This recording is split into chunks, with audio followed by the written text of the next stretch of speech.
Hey everybody, welcome back to the channel.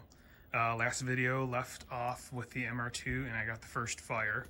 What I'm working on now is getting everything bled. So what I did is I've been topping off the coolant. You can see the line hooked up here. Been bleeding stuff out of the heater core, and then also the bleed valve there for the radiator. It's to the point now when I open that up, nothing comes out but liquid. It's not bubbling or anything. Same with the heater core line. So I'm doing this while the car is turned off at the moment, just because I was running it earlier and I don't want to overheat it or anything. So I figured this is a good time to do it. I'll still work on slowly bleeding stuff out as I do on and off fires of the car. So this is pretty close to when I finished the last video, but I was just really long on that video, so I figured I'd stop it there, and then I can just continue with getting everything sorted out as far as making this thing run. So yeah, so I've got that stuff all bled pretty good at this point in time. Should be minimal bubbles in the system, so I'm just gonna add a tiny bit more to top it off, put the cap on, and fire it up again. All right, topped off the neck, and then I also filled the reservoir up. So yeah, I don't know if you can see it down there. It's probably hard to see, but I filled it up so it's to where the line says it should be.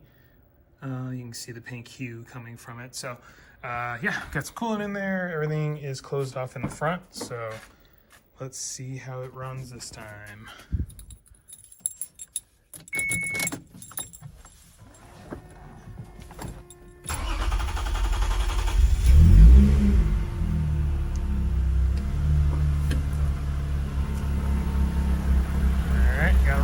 A little stumbly. It's cold again, so it could be part of it. It doesn't like the cold. Try to give it a little gas. And it bogs out. So yeah, we definitely still have something going on here that I have to figure out. I probably need to get an OBD2 reader. I mean, it may be better too once I hook up those missing lines. But yeah, I mean, I do have a check engine light on, so I mean, something is not. It's not happy with it, but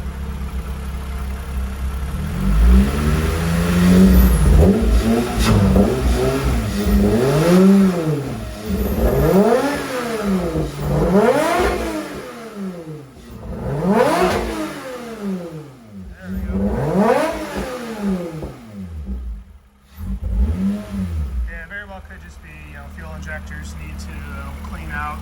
Maybe have some old fuel and whatnot gunking up in there. So yeah, gonna keep running it and messing with things and see what the issue is. Next on the list, I need to go to the parts store and get the missing vacuum lines so I can go ahead and make all the connections that are not hooked up at the moment. And then it'll be getting to work on getting the axles in, and then sorting out what some of these issues are, maybe with the wiring and things not functioning. So I'll bring you back once I have an update. All right, under the car, running, and got one little issue there. I see a fuel leak.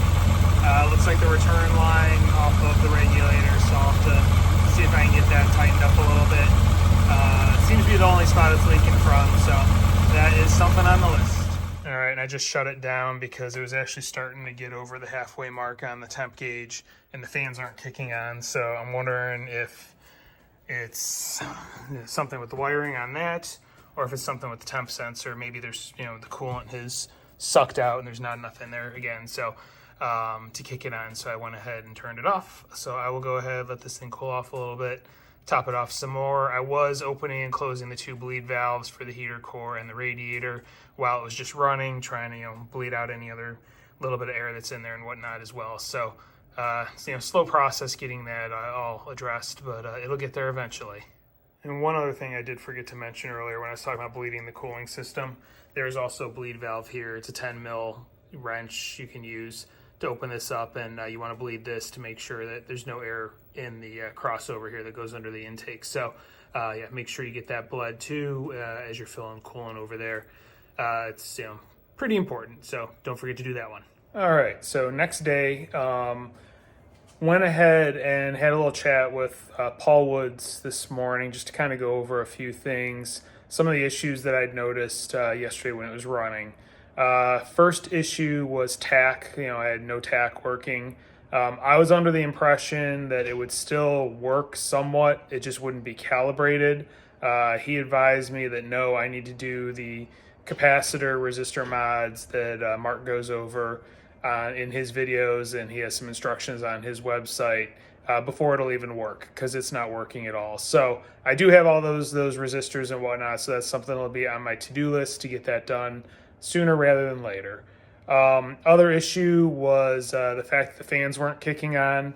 I was thinking, for some reason, I guess I'm used to newer cars, that the fans were going to be controlled by the ECU. Paul reminded me, no, the way this car is set up, there's a separate sensor in the radiator for the fans. That is what controls their trigger points. It has nothing to do with what we're reading back here at the water neck on the engine. So I'm guessing what likely happened and why they weren't kicking on is it was a pretty cold day when I was running this. I had the front of the garage open. There's no bumper on the car. The radiator is completely exposed. I'm guessing things were just a lot cooler on that end. There was enough ambient air cooling that it wasn't triggering that sensor to kick the fans on. That, or there's still a bubble in the system, which there could be as well. So I'm going to continue to work on trying to get things flushed and get all bubbles taken out, get the coolant filled up as much as possible, and get that taken care of. Third thing to address, check engine light. I went ahead, I ordered an OBD2 scanner. It just actually arrived a couple minutes ago from Amazon. I can use that to go ahead, pull the codes. It's also one that offers live recording or live information, so I can go ahead and track the tach, or the RPMs, as well as the coolant temperature at the engine, and that way I can run it and feel a little bit more comfortable. So a few updates there. I did run out to the parts store, I got fuel line versus vacuum line, the 5/16 size that I needed to go ahead and connect everything on the intake, so I'm going to go ahead and do that. I also got some more coolant because I was just about out of the Toyota pink coolant that I needed.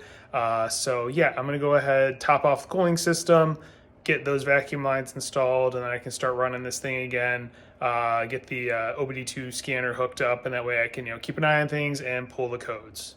All right, I just added coolant. It actually took about another half a gallon until I could get it to stay or stop, going down anymore. And that includes opening the bleed port on the passenger side. So, I would get it full, the water neck would fill up, then I'd open the bleed port and it'd all sink down. So we're good there. Coolant's filled. Next is to pull the codes. All right, so turn the car on, hooked up the code reader. This is what I got. It's the Foxwell, pretty nice, the NT301, and this is like their new version, which also has the ability to test batteries. So picked it up off Amazon. So it looks like we've got mass airflow volume low, we've got high intake temperature, and high coolant temperature.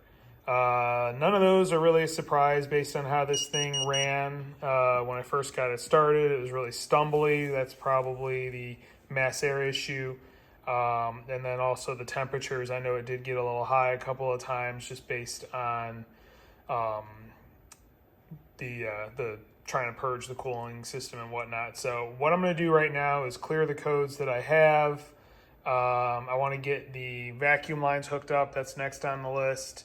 I'll double check the coolant again before, see if anything seeped down a little bit more, and then I can fire this up, see if any of these codes come back or anything. So yeah, I'm going to get this thing cleared, and then I'll go ahead and start working on these vacuum lines. All right, all the vacuum lines are connected. I've got the hard line for the brake booster running, snaked around to the back of the intake there, and then the one going over the top to the PCV valve, and then I did connect the one from the purge valve to the canister there.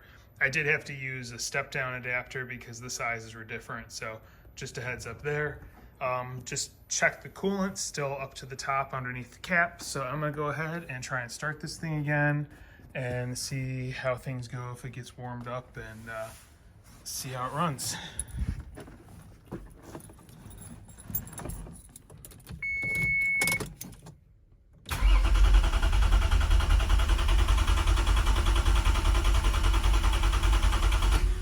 Well, that's not a good sign.